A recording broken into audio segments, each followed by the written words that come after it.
this is an iHeart podcast. Guaranteed human. With no fees or minimums on checking accounts, it's no wonder that Capital One Bank Guy is so passionate about banking with Capital One. If he were here, he wouldn't just tell you about no fees or minimums. He'd also tell you about how Capital One cafes are open 7 days a week to assist with your banking needs. Yep, even on weekends. It's pretty much all he talks about, in a good way. What's in your wallet? Terms apply. See CapitalOne.com/bankguy. Capital One N.A., member FDIC. Hey folks, owning a home means one thing. Something's gonna break. AC, plumbing, fridge, and it's never convenient or cheap. That's where American Home Shield comes in. An AHS Home warranty can help protect your wallet from pricey breakdowns on even your oldest appliances and systems. And if they can't repair the covered item, they'll replace it. So check out American Home Shield and get 20% off any plan at ahs.com/SYSK and see promo details. See ahs.com/contracts for coverage details, including service fees, limitations, and exclusions. American Home Shield. Don't worry, be warranty. Hey, Portland and Seattle, we are coming to see you live next January. Yep, on January 15th, we're going to be in beautiful Seattle, Washington at the Moore Theater. Hooray! And then on January 16th, the next night, we're going to be at Revolution Hall in Portland. And we are super psyched for these, right, Chuck? That's right. These tickets are going fast, so for all the deets, go to our live home on the web, sysklive.com. Welcome to Stuff You Should Know from HowStuffWorks.com.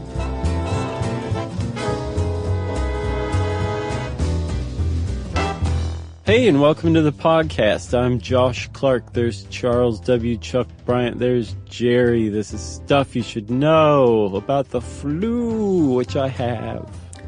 You don't have the flu, do you? I don't know, man. I can't. I've been on the planet for 41 years. Okay. I still can't really tell the difference between a flu and a cold. I think the difference that I can tell, and I don't get the flu much. Mm-hmm. You know, I always get the stomach bug, which, as it turns out, is not a flu. I just learned. No. But I don't get the flu much. But I can always tell, though, when I'm super achy. Like, the flu just makes me feel like dog doo-doo. Right. Whereas a cold is just a big inconvenience. Yeah, I've definitely had like lots of aches, and I woke up like shivering one night. Oh, so you had a fever for sure. I guess so. I guess it must have just been one night in the middle of the night. So that's the flu, right? Probably. So I guess I do have the flu. No joke, everybody. Well, I'm erecting the clear glass in between us. Yeah, I think that I've had it long enough now, based on the research from this article, that I'm not contagious, or else I would have called this off. So did you get it in New York, I wonder? I think so. Yeah, and I'm dirty New York. Right, yeah. Which I was just walking around like with my hands inside of a couple of like plastic Dwayne Reed bags, and it still didn't work. Well, that was your problem probably right there. Right. Dwayne Reed. Because I didn't take them off when I ate. Gross. Yeah. So, yes, we were in New York for some Bell House shows, right? Those went pretty well. Yeah. Thought they were great. All right, so the flu, Chuck. We won't reminisce about past victories. We'll just talk about the flu instead. Yeah. How about a stat right off the get-go here? Okay. The flu, the CDC. And also, sorry, everybody, for the sniffling that's going to inevitably happen. I'm trying hard not to do it. You're a method podcaster. Right. Which is also what I said in my very first episode. That's right. Remember that? Yep. It's not any funnier now. So the CDC right here in Atlanta, Centers for Disease Control and Prevention, not the CDCP. No, they just stuck with the original letters. Yeah. They reckon that about between 5% and 20% of United States peoples get the flu each year, compared to about 10% to 25% in dirty cold Canada. Right, I know. And normally when you get the flu, it's just, you're laid up for a couple of days, right? Yeah. Like you said, you feel like dog do or something like that. Yeah. That's the seasonal flu. But even with the seasonal flu, which usually here in the United States or in North America runs from like October to March? Yeah, roughly. And then I didn't really think about this before, but in the Southern Hemisphere, it runs the opposite and actually peaks in August. Right. Yeah. Most of the time it's just an inconvenience for you, but it actually kills people sometimes. Yeah, it can be dangerous for sure. So in 2011 and 12, that was a pretty low year for deaths from the flu in the U.S. There were 12,000 people who died from the flu or complications from the flu. 2012-13 flu season, 56,000 people died that year. And I think the average is something around 36,000 people in the U.S. die from the flu every year. Yeah, and apparently the World Health Organization says around the world, as many as 250,000 people to 500,000 people can die every year from the flu. Right. It's a lot of folks. It is. So, I mean, and the idea of dying from the flu, that's awful because, I mean, if you feel bad enough as it is from a flu that you recover from in a few days, imagine dying from that. That would just be a terrible way to die. Yeah. And the whole thing, Chuck, comes down to this little tiny virus, the influenza virus, and there's different types. And influenza, I found, is actually a shout out to the Italian name for it originally. Did you know this? Did not. So I'm going to say it normally, but then you have to say it in your famous Italian accent. Influenza di freddo. Are you talking about the influenza di freddo? Yeah, which means influence of the cold. Oh, all right. A lot of, for many years, because the flu, is most predominant in the colder months, everybody just assumed that it was the actual cold that was getting you sick. Right. That turns out not to be true. It's a virus that does seem to favor the, cold, drier conditions of the winter months. But this little tiny virus gets into your body and it starts this chain reaction that is just fascinating. Yeah, so it is a respiratory illness. So like I said before, when you hear people say the stomach flu, which I've said a lot in my life because I get it once a year with the poopy butt and the vomitous mouth and the ill belly. At the same time, though, I think I've asked you this before, but I don't know. Has it literally ever happened at the same time? Mm-hmm. I think once in my life. Man, that's rough. I was on the John with a bucket. Oh, God. So rough. Well, the worst time I ever had it, and I may have told the story before, I was sick at a friend's house, which is the worst, as when I was not living in Atlanta, but I was in Atlanta. Oh, no. And, I was like, I just gotta get to my mom's house. Mom. Yeah. I was like, I just was much more comfortably being sick there. Yeah. And he was working. It was just one of those things. And so I got in my brother's car that I was borrowing while I was in town. I don't like where this story's going. And I drove, no lie, probably about 100 miles an hour to Snellville from Atlanta. Yeah. Thinking, and I pooped in my pants in the car. And I remember thinking, if a cop pulls me over, he would have to be a cold, heartless individual to give me a ticket because I would just say, sir, don't take me to prison, take me to a hospital because I'm dying. Yeah. So I drove 100 miles an hour. It was kind of fun. So you made it home, you showed up with poopy pants and your mom took care of you? Yep. Showed up to Diane's house and, I lived. But anyway, that was a long way of setting up this, which is that is actually not a flu. The stomach flu is not, because the flu is 100% a respiratory illness. Right. And is not something that happens in your stomach or in your butt. Right. And let's talk first before we talk about the actual effect of the flu. Let's talk about the virus a little bit for a second, okay? So back in 1931, there was this Iowa farm physician, which is to say he was a human physician of humans, but he probably lived on a farm because it was Iowa in 1931. Yeah. His name was Richard Shope, and he was trying to figure out what this bug that was getting people was. And he investigated with pigs first, because there are plenty of other animals that can come down with the flu, not just humans, right? Right. And he finally isolated the flu virus in swine, and it led to this discovery of the isolation of the flu virus in humans too. So right after that, they started classifying the flu by strains. You got A, B, and C, right? So A is the most common and most severe. That's the bad news. Yeah.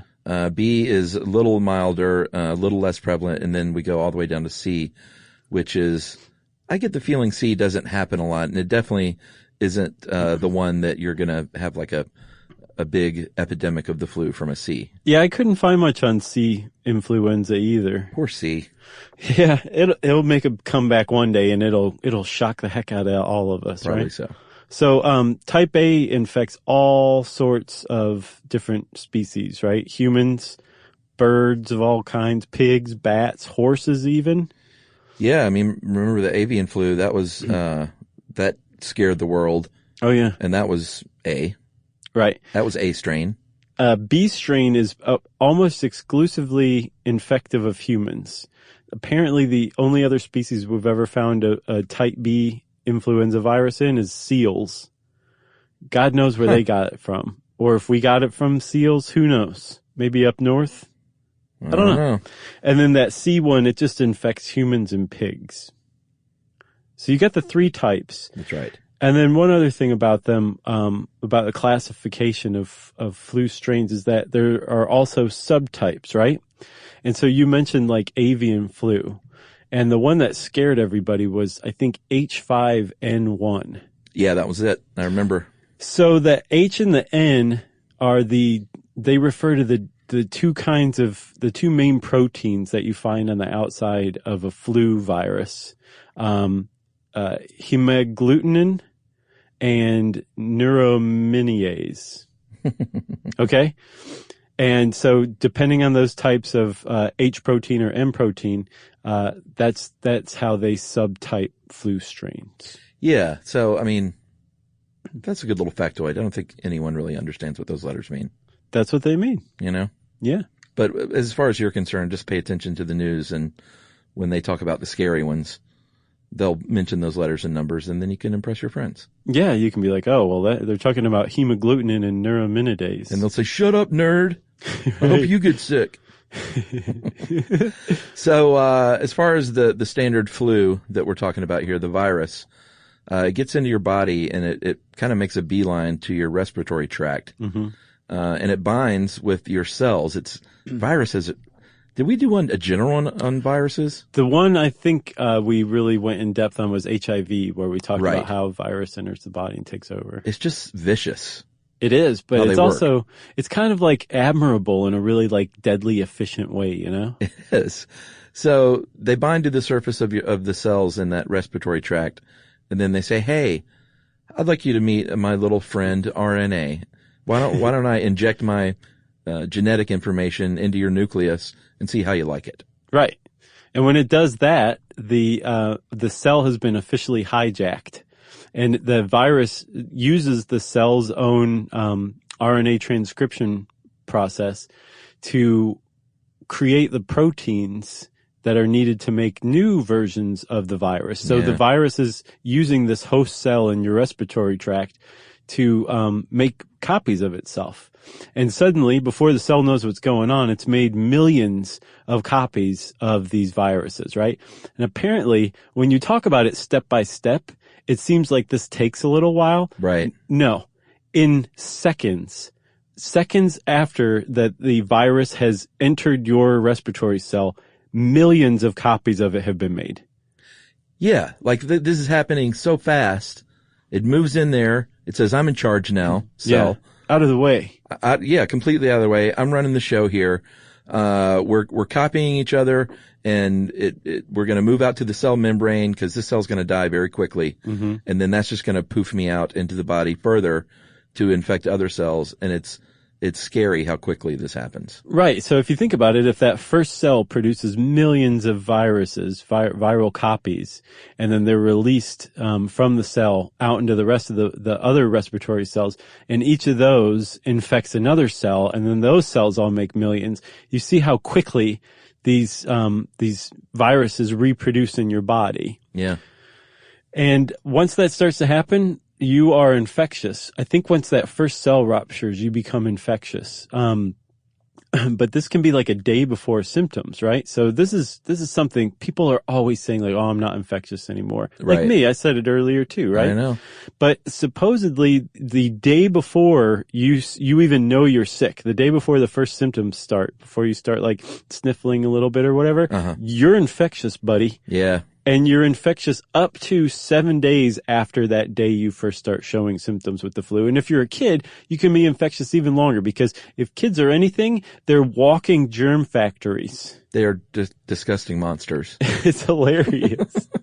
It's true, man. Like, my kid didn't get sick at all for the first 18 months of her life. And I thought, I've got a wonder baby. Yeah, really. I don't know what's going on. We put her in daycare a couple of days a week, and she was sick nonstop for the next 6 months. Man, that is rough. It is rough. And then they get the family sick, and we'll talk a little bit about that and how that happens. But all this is to say, during flu season, especially if you work in like an office where, you know, when you hear like the flu's going around or whatever, or anywhere you work or in school, if you hear about the flu going around, even if you don't feel sick or your cube mate doesn't feel or look sick, just start washing your hands a lot. Oh yeah, that's like they say that's the best way to prevent getting the flu or spreading the flu is washing your hands a lot. Do it a lot. And it's so simple that you almost might discount it, but it's actually true. Like, that's the best way to do it. You can wash the flu virus off of your hands with some soap that will bind to it, and the water will wash it right off. Wash that flu right out of your hair. Yeah, and if you have the flu, stay home. Yeah. Everybody but me. Stay home. Well, we're up against it. We had to record today. And also wash your hands just constantly. Like, if I'm about to touch anything, I'll wash my hands first. Right. If I'm going to go somewhere outside of the hot zone, which is whatever room I'm sequestered in, you know, I will wash my hands. You know? I appreciate that. I mean, trust me, we're in this tiny studio now, the three of us. I know. I'm trying not to breathe. Yeah, you've done all this on one breath. It's impressive. I know. Well, quickly, before we take a break, so you can breathe again, we're going to talk about symptoms afterward. Before you get these symptoms, though, what's happening is your respiratory system is going to become inflamed. And this inflammation might stick around for a few weeks, but from there, it moves into your bloodstream, and then that's when you're going to get these symptoms, once it sort of moves into the bloodstream. Right. And we're going to talk about the symptoms as promised right after this.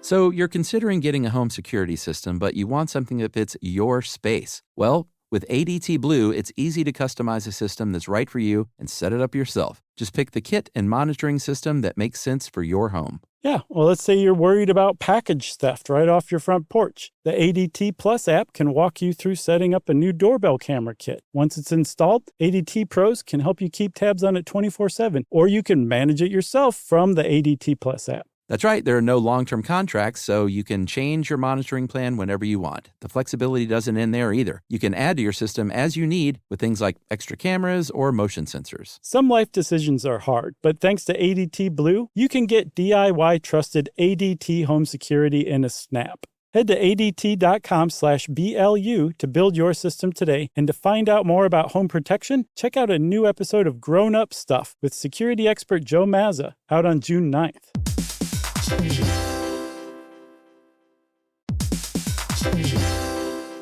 Work can be a little weird. One minute you're in a meeting that could have been an email. The next you're trying to decode corporate jargon that somehow means nothing. And don't even get us started on the quick sync that turns into a 45-minute deep dive. Yeah, well, the truth is figuring out your career isn't always straightforward. Whether you're trying to grow, pivot, or just stay relevant, it can feel like you're navigating it all on your own. Well, that's where LinkedIn comes in. That's right. LinkedIn can help you grow your career, helping you confidently navigate your path with insights, ideas, and inspiration from your professional community. You can stay up to date with the latest trends in your field, connect with people who get it, and discover opportunities tailored to your goals, your experience, and what actually matters to you. Whether you're looking for something new or just trying to grow where you are, LinkedIn gives you the tools and connections to move forward with confidence. Because LinkedIn is the network that works for you. Visit linkedin.com/knowstuff to learn more.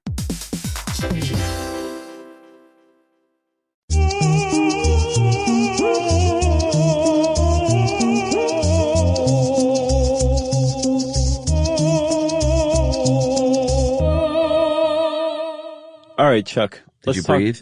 Yeah, a little bit. Let's talk symptoms. Okay. You know what I need? I need one of those like reeds that Bugs Bunny used to like hide in the water when Elmer Fudd was hunting him. Uh-huh.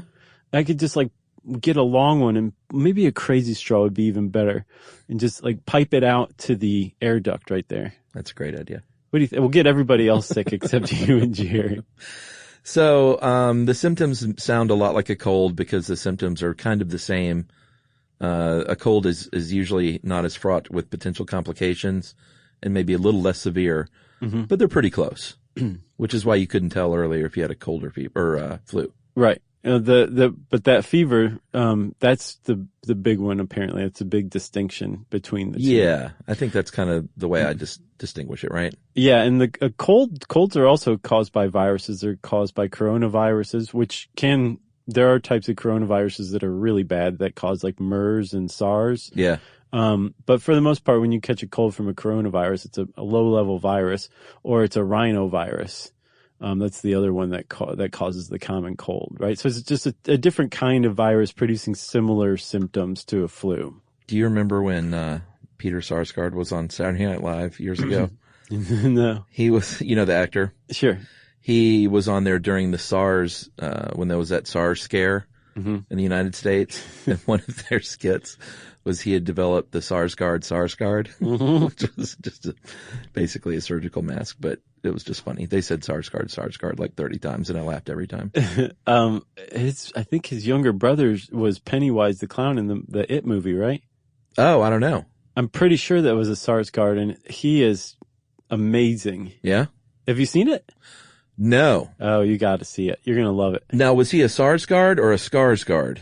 Oh, God. I didn't know there were two different things. Well, they're the Skarsgårds, which is like Stellan Skarsgård is the dad. Okay.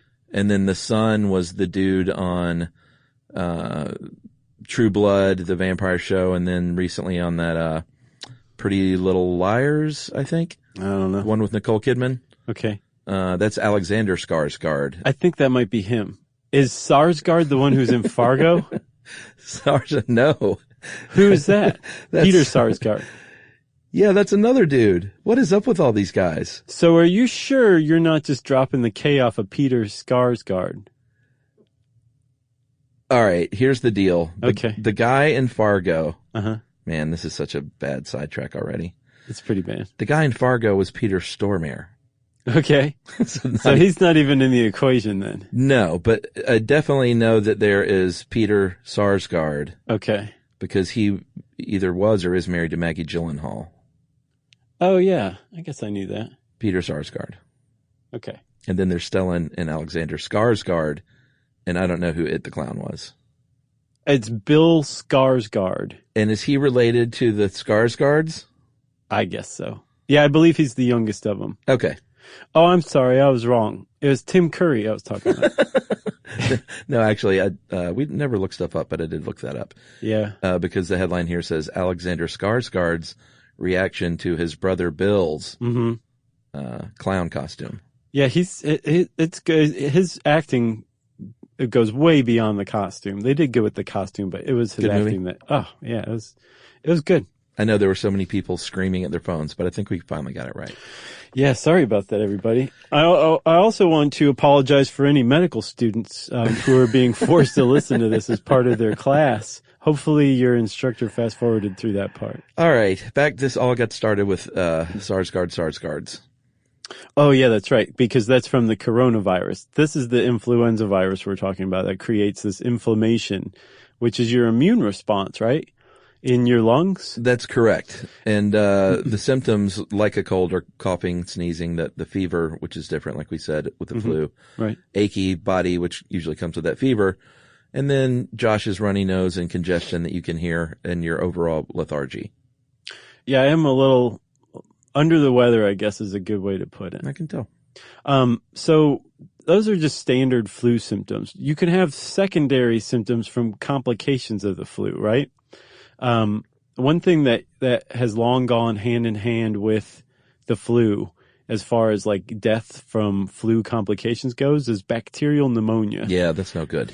And for a very long time, science wasn't quite sure why why you were just so susceptible to bacterial infections when you were battling the flu, and they figured it out. It's actually your body's immune response that is responsible for it, right? Right. So when you have the flu and your body starts to battle it off and you get a fever, and your lungs become inflamed, that's your immune system's response to the flu virus. But when your body says, okay, calm down, everybody, let's bring the temperature back down, and your body represses its own immune response, it opens the door for bacteria that normally it would be able to fight off to take advantage of this kind of naturally weakened state that your immune system is in, and you're much more susceptible to infections from bacteria. And that's where pneumonia comes from. You can get viral pneumonia, but you usually get bacterial pneumonia. And that's the stuff that people can die from, because that bacteria infects your air sacs in your lungs, which fill with fluid and pus and blood, and you die from choking on bloody froth that fills up your airway. Oh my God. Yeah, it's a bad jam, man. Severe dehydration is another secondary symptom of the flu. That's why, of course, you always want to drink plenty of water when you have a cold or flu. I looked that one up too, Chuck, because if you think about it, why? Why would you be dehydrated from the flu? It's from sweating? Yeah, sure. Your nose running? Yeah. You're just leaking fluids. You are. And they start to add up, and all of a sudden you're dehydrated before you even knew it. That's right. Ear infections, especially if you're a kid, sinus issues. Emily always gets bad sinus problems along with this stuff. I know. She was starting to get a little sniffly. Is she sick? She did get sick. Oh, that poor lady. Yeah, New York, man. Yeah. It killed everyone I love. And then if you, like in Emily's case, she's slightly asthmatic. But if you are asthmatic, you have like diabetes, it can make that stuff worse. Yeah. She doesn't have diabetes, right? No. Well, the reason diabetes is comorbid with the flu, or is problematic when you have the flu, is because type 1 diabetes especially is an autoimmune disease, so your immune system's already repressed, I guess. Yeah. And then heart conditions can be exacerbated by it because you're getting less oxygen from your lungs into your bloodstream, which strains the heart. And if it's already weak, people have heart attacks from the flu if they already have a heart condition. Isn't that crazy? Yeah. Again, it's a bad jam. Well, actually, we in the episode coming up about the silly one about the 10 cursed movies. Mm-hmm. Remember the little girl from Poltergeist died at 12 from a heart attack brought on by the flu. Yeah. Right? Yeah. Or she had like a stomach blockage. They initially diagnosed it as the flu. Oh, okay. But I thought it was never like a virus like that. I don't think so. I think they mistook it. All right. Well, then forget all that. But people do. So your point still remains correct. Okay. So how you get the flu is this. Like you said, it's generally about November through March. January and February tend to be the worst of it here in the United States. Mm-hmm. And as we mentioned, offices and schools especially, because children are filthy monsters who just don't wash hands, and they breathe on each other and touch each other, and they don't cover their mouths when they cough or sneeze. But it's pretty cute when they hug each other. It's very cute, actually. It's worth all the sickness in the world. It's pretty great. But that's the reason that kids tend to spread it more, because as much as you try and teach them to cover their mouth when they cough and sneeze and wash their hands a lot, it's just not really on their radar like it is for adults. No, you know? Not at all. Because they are dirty, dirty, dirty creatures. And then, the kid then in turn brings it home, and then the family gets infected pretty quickly because, try as you might, there's just a lot of close contact with kids that you can't avoid. And even if you're washing your hands, they will find a way to infect you. Right. And if you go even further back, there's an even earlier origin before kids picking it up at daycare or preschool for the flu. Usually it comes from other animals we're finding, right? Yes. Very frequently birds, like we were saying, right? And they used to think that that for a human to catch a flu from a bird especially, that flu had to show up in a mixing vessel, usually a pig, which was capable of taking it could be infected by a bird flu and a human flu. And flu viruses have this amazing talent called reassortment, where a flu strain and another flu strain can get together and be like, oh, hey, you have 8 proteins that make up your RNA. I do too. Let's mix and match and see what happens. And they thought for a long time that this really only took place in pigs, and then out would come a new super virus that no one had ever seen before that humans could catch. But from Southeast Asia, people being in close contact with infected birds, especially like in the poultry industry or something, there have been cases that started in the 90s of avian flu coming directly from birds to humans. So that theory went out the window. Yeah. And that's what set off those fears of a bird flu pandemic that we lived with for many years. Yeah, that's right. As far as, and that a lot of that was just spread from bird poop. Yeah, and it scared people because those bird flus are no joke. Like they have like a 60% mortality rate. 60%, 6 out of 10 people who come down with H5N1 bird flu die. Right? Yeah. Luckily, it's really, really difficult to catch it even when you are around sick birds. It doesn't very frequently make the jump to humans, but it can, is what they found. Yeah, as far as the regular flu, the garden variety flu that we're talking about mainly here, it spreads from, like we said, from touching stuff, from coughing and sneezing. When you cough and sneeze, even if you think you're covering your mouth pretty well, there may be little fluids squirting out between your fingers, up to a few feet. Like a fire hose. It's in the air around you. That stuff can travel, so if that lands on a doorknob, or if someone covers their mouth like a normal and then opens a door or borrows a stapler or whatever, it's going to be on that doorknob, and then you touch it. And that's why like hand washing by the sick and by the non-sick is so crucial. Yeah. And if you're like having an anxious day at work and you're doing your normal thing of chewing on your stapler to relieve anxiety, and the guy who borrowed it was sick, you're toast. You are toast. And as you mentioned earlier, it bears repeating, you can be sick a day before symptoms, and you can be contagious a day before symptoms and still remain contagious up to 7 days after the symptoms start.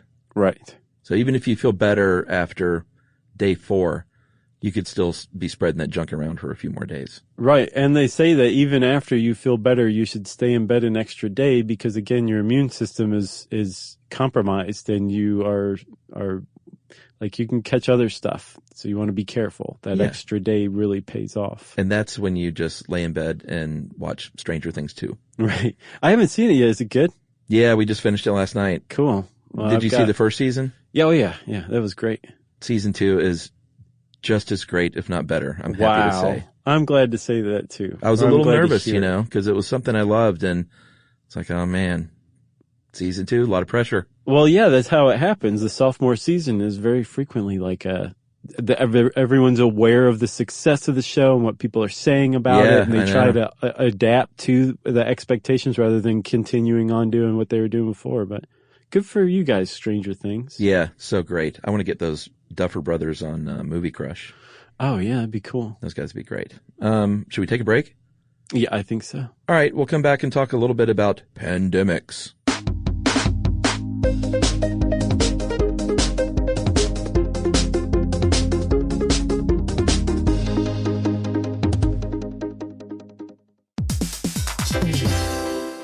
Hey everybody, here's a fact for you. In the United States, there is a break-in every 26 seconds, and that means that somewhere right now, an intruder is getting closer. And the problem with most security systems is that they only alert you after the break-in has started, and that's too late. Well, that's what makes SimpliSafe different. They use alerts. SimpliSafe's US-based live agents, they identify threats on your property and help deter them before they actually break in. So the intruder never gets into your house. The crime is stopped before it even starts. That's right. And another great thing about SimpliSafe is they have no long-term contracts. They give you peace of mind and great value with their monitoring deterrence plans because they just start at about $1 a day. Yeah, Simply Safe sent us a setup years back, and I still use mine every day. Yeah, and apparently setup, you can do it by yourself in under 30 minutes, so it's a really good value and it doesn't take long. So if you want to experience the Simply Safe peace of mind, you can take advantage of the Simply Safe discount offered to Stuff You Should Know listeners. Right now, you can get 50% off your new system by visiting simplysafe.com/stuff. That's half off at simplysafe.com/stuff. There's no safe like Simply Safe.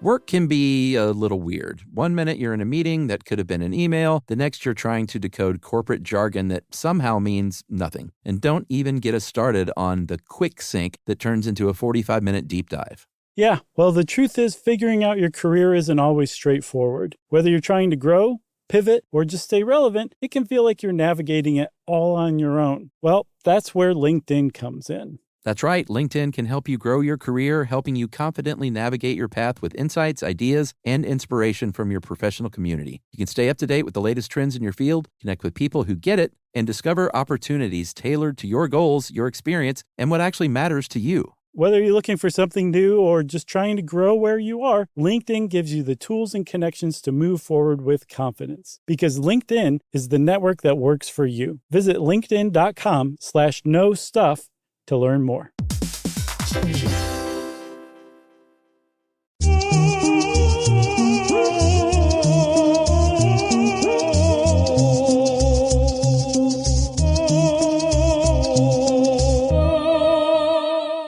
All right, Chuck.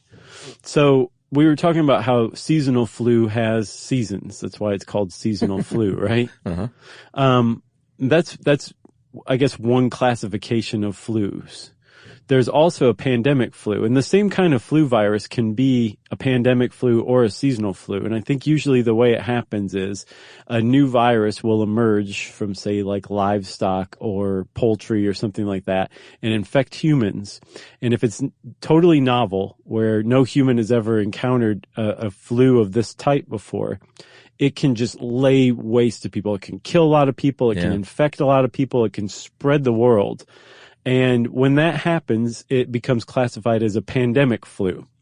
After a couple of rounds around the world, people will have started to develop an immunity to it, but it'll still be passed around. And so for the decade or so, it can be the predominant strain of the flu, but it'll have changed over to a seasonal type of flu. So it's almost like the pandemic versus seasonal type flu describes how contagious it is and how virulent it is. I think that's the big distinction. Yeah, and I think also in a pandemic, doesn't that mean it has left the country? Yeah, I think that is kind of one of the indicators of it too. Yeah. 1918, these numbers are staggering. This is the worst flu pandemic in world history in 1918.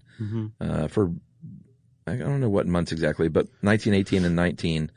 And it killed more than 20 million people around the world. And it killed most of those people actually in 4 months from September to December. Isn't that crazy? More lives were lost than all 20th century wars combined to the flu. Yeah. You said 20 million?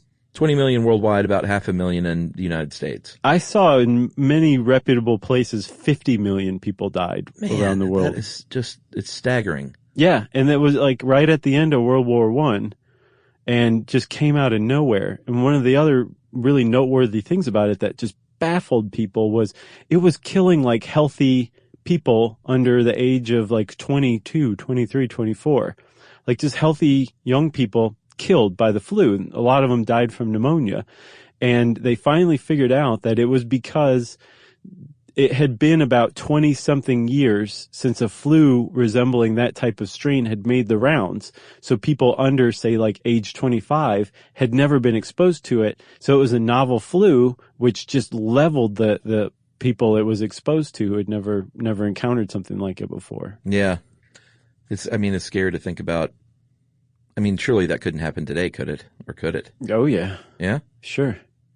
Man, you think that we could head something like that off these days?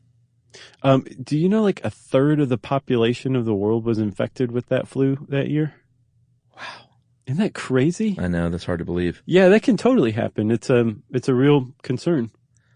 All right. So as far as your risk of getting the flu, if you're a kid, like there's different risk groups, like high risk, low risk, whatever, medium or average risk.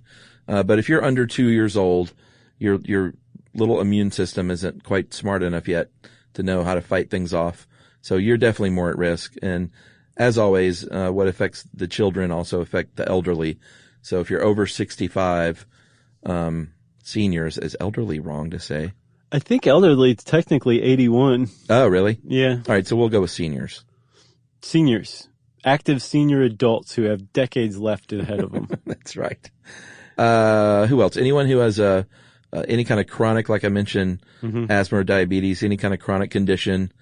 If you're pregnant, if you work in a hospital or a doctor's office, yeah, or a nursing home. Nursing home is not just the people who work there, but the residents too are in a really vulnerable position. Yeah, because they are in the elderly age range. Their immune systems are pretty compromised. If they're in a nursing home, they're probably ill already, and then they're living in close quarters with other people who are ill. That's a recipe for disaster. Yeah, sure is. It's also a recipe for tapioca pudding. It is the best around. Remedy wise, and we'll talk about vaccinations here in a minute because I thought that was kind of one of the most interesting parts of this. But as far as remedies, if you get the flu, it's a virus, so you can't take antibiotics. No. You can't take a pill that's going to cure you. There are some antiviral drugs, which I've never tried any of these. Have you? No. No? No. I tried Zicam last year once. I think that's for colds. Yeah, I thought that was like discredited. Well, I had a few people say, oh, you should try Zicam. It helps knock out your cold faster. It killed my sense of taste and smell. Oh, no. For several days to the point where I was scared. I don't remember that. I'll bet you were scared. Yeah, and I looked it up and it's a thing. Oh, I do remember that actually. Yeah. Yeah, that's just really unnerving, the idea of maybe it's permanent. Yeah, it was pretty freaky. Yeah, I'll bet. And super noticeable. It wasn't like a subtle thing. You'd be like, Chili, I miss you. So that was my experience. I'm not making some sweeping statement about that medication. Sure. Way to COA, man.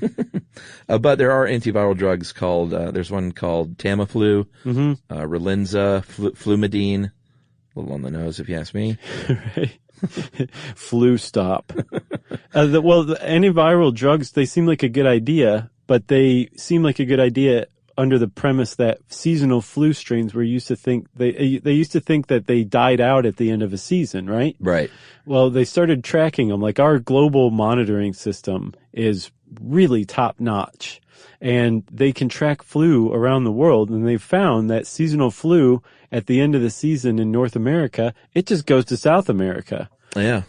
So since that's the case, when you use antivirals and you're exposing these flus that go on to survive, you're also training them, evolutionarily speaking, to adapt so that those antiviral drugs are useless against them for people who like really need them. Yeah. So just like with antibiotics, using antivirals just to cure a common flu or to shorten a common flu is probably a bad idea when you're talking about the whole population.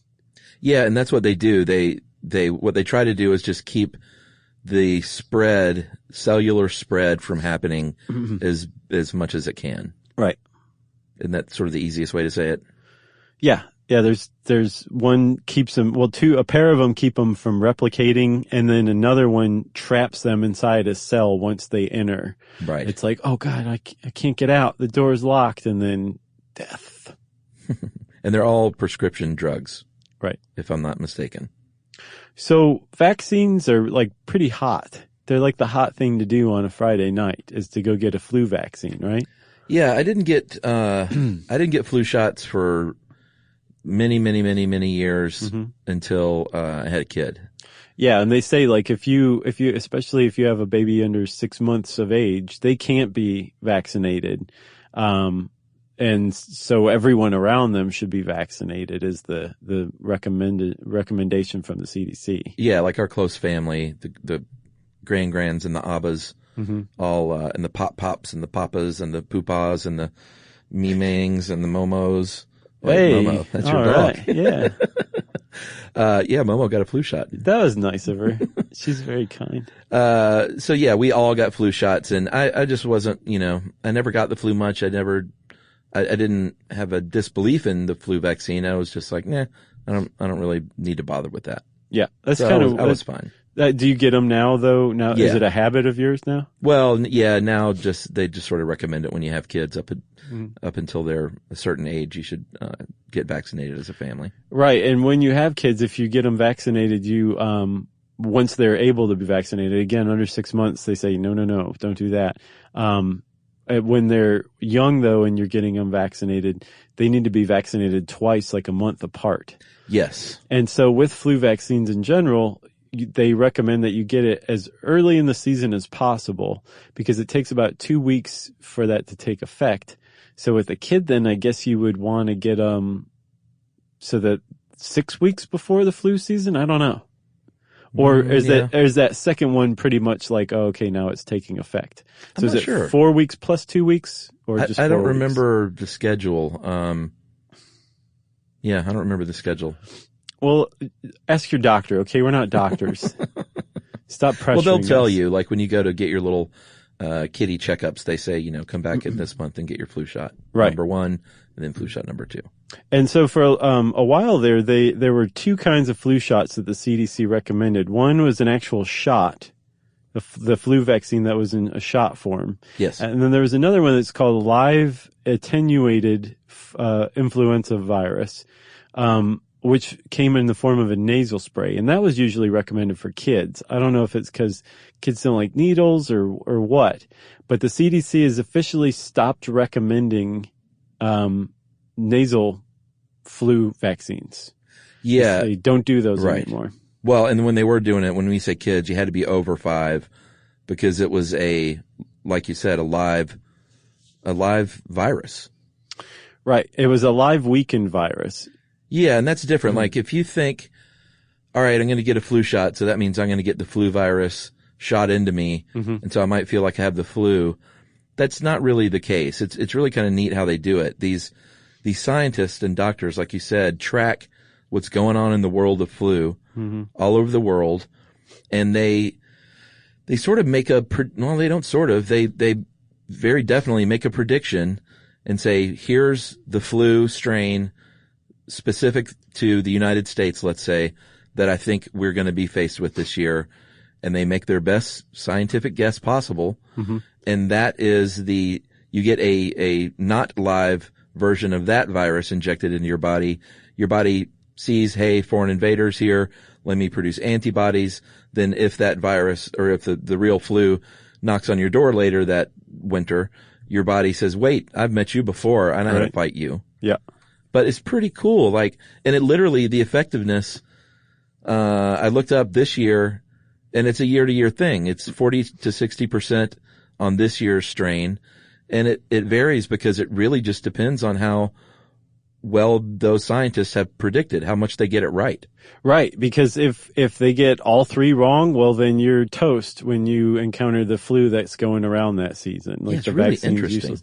But even when they do get it right, it's kind of baffling that sometimes the flu vaccine just doesn't bestow any kind of immunity. Yeah. Apparently Australia just came out of a really bad epidemic flu season down there. And it didn't cause a lot of deaths, but everybody was sick with the flu. It was a H3 type flu that went around. And even though that strain showed up in the vaccine that was given out, only like 15% of people who got vaccinated and were exposed to the flu were immune to it. Wow. Like 85% of people who got flu vaccines and then encountered the flu still got sick. That's a pretty bad track record for a flu vaccine, and they're just not sure why. And one of the theories is, so when they make flu vaccines, they grow them in egg protein typically, like hen's eggs. That's the medium they use to actually grow the viruses that they then kill. One researcher pointed out that at least one kind of flu virus mutates in the presence of egg protein, so that the virus that you put in to grow in there is different from the one that comes out. It's a mutated version, and so maybe that would prevent your body from recognizing the original one that you were trying to introduce it to in the vaccine. So interesting. It is pretty interesting. Well, and they say there's a list of people who should not receive the flu shot, and one of those qualifications is if you are allergic to chicken eggs, then you shouldn't get a flu shot. Yeah. There's like a couple of other ways that they make flu shots, flu vaccines, but that chicken egg is the most predominant way to do it. Yeah. If you're currently have a fever, wait on your flu shot. Under 6 months, of course, we said you cannot. If you have had flu shots in the past and you had a bad reaction, because like I said, it's not going to make you sick, but you might feel a little achy or have sore muscles or something. Mm-hmm. But you can have a bad reaction, and if that's the case, then maybe flu shots aren't for you. Right. And if you're an anti-vaxxer, then you probably already decided that flu shots aren't for you. Correct. Which we will never do an episode on that. On vaccinations? Right. Oh, you don't think so? I don't know, man. So the idea that a flu vaccine can, check all the boxes but still just be wrong, or not confer immunity, has some people looking for a universal vaccine or one that lasts way longer than just a year. What they're targeting is, so when you get a normal vaccine, that vaccine is based on that HA protein, the hemagglutinin. Yeah. And that's the most quickly evolving part of any flu virus, right? Yeah. So they're saying, well, let's look at other parts of the flu virus that don't evolve nearly as quickly and target that. And some of those parts are even basically universal among all flu viruses. So if you can create a vaccine based on a stable part of a flu virus that's a part of every flu virus, one vaccine could confer ideally lifelong immunity from all influenza for anybody who takes the vaccine. One vaccine to cure them all? Exactly. Wow. Yeah. So, you got anything else? No. I mean, I guess we're not going to cover the boogie woogie flu. I thought that was boogie woogie fever. No, it's the rockin' pneumonia and the boogie woogie flu. Oh, that's nice. What's that from? Is that an Atlanta Rhythm section song? No, they're better than that. Oh, okay. Well, since I said Atlanta Rhythm section, everybody, that means it's time for listener mail. Yeah, this is a Simpsons overlooked Simpsons bit from us. And this is not one of those, we get plenty of things where people are like, how could you not have mentioned this quote? Yeah, I know. Or this episode? Yeah, I know. But the response was good. Then people weren't necessarily poo-pooing it. No, and also I want to say thank you to everybody who wrote in to just say congratulations or to thank us. That was all, every single one of those emails or tweets or posts were all well received. So thanks for those guys. Totally. But this is something we failed to mention, which definitely deserves its own email. And this is from Rich, our man on Cape Cod, as he says. Hey guys, was listening to the Simpsons two-parter, enjoyed it very much. You explained how an episode came to be from conception to animation, etc., and you paid respect to each portion. But then you slided off one of the most important men in the franchise. You just said, and then they slapped Danny Elfman's score on it, and it's done. Well, as any true Simpsons aficionado would know, Danny Elfman has never once written a score to The Simpsons. He wrote, as we know, just the title, or the theme song. So he says that job fell to the immensely talented and recently terminated via email, Alf Clausen. Wow. For 27 years, every score, every cue, every song was composed, orchestrated, and conducted by Clausen and his live orchestra. He's won 2 Emmys and 7 Annie Awards for his work. The reason this was such a painful sight was because this omission has been happening for years. Clausen has worked insane hours writing music for a live orchestra to accompany an animated show. He's always played second fiddle. Nailed it, he said. To all those who think Elfman is any part of the show after he penned the main title. In fact, the main title theme song we all know and love is actually Clausen's reorchestration of Elfman's theme that took place mid-season 3. with a lusher, more crisp orchestration. Wow. I bet you anything Rich plays the oboe. Alf Clausen, I'm so sorry. I know. He said, I admire your podcast for bringing light to information that has been stuck lurking in the shadows. You always make sure credit is given to those who sometimes went their entire lives without getting the nod they deserve. Well, this guy's really turning the knife in our backs, isn't he? And I feel you owe Clausen that respect. So Alf Clausen, for real. And then it was a bit of a longer email. He told the story of how he was recently fired by email, which is not cool. No, it's definitely not. Yeah, After 27 years of dedicated work. I know, man. Not cool, guys. So that is Rich, our man on Cape Cod. Well, thanks a lot, Rich. Appreciate that. That was one of the better emails I've heard in a while. Agreed. If you want to try and top Rich, let's see what you got. You can tweet to us. You can join us on Facebook, but you send us an email, stuffpodcast@howstuffworks.com, and join us at our home on the web, stuffyoushouldknow.com. For more on this and thousands of other topics, visit howstuffworks.com.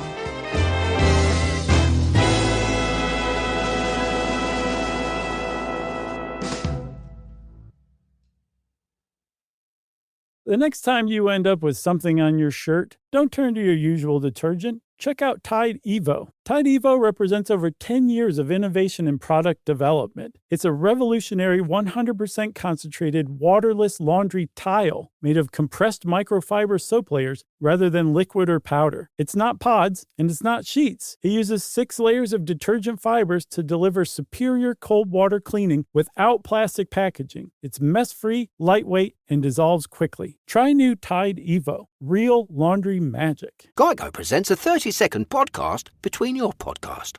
Today's story is shared by one of our listeners. It's called Betrayed by Bill. It was in that moment I caught who was staring back at me in betrayal. Or more like what? My insurance bill. With trembling hands, I grabbed my phone and switched to Geico, saving about $900 in the process, and never to be betrayed again. Now that was bloody riveting. It feels good when the story ends with savings. It feels good to Geico. This is an iHeart podcast. Guaranteed human.